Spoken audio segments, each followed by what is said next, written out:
大家好，欢迎收听台湾相干。今仔日要甲大家介绍的相干是无话讲咖喱，嘛会使讲无话讲咖喱。咖喱就是咖喱红仔，一种用茶做的，摕来拌戏的佚佗物仔。这甲人的生活无啥物关系，干那是用来拌戏、讲故事的工具。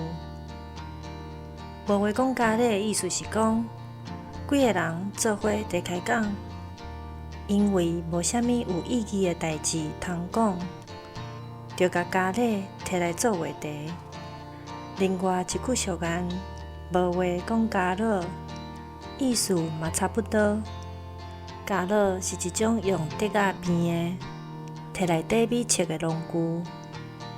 伊本身就毋是会当当做话题的物件，厝边头尾闲闲伫遐猛开讲，讲寡无意义的代志。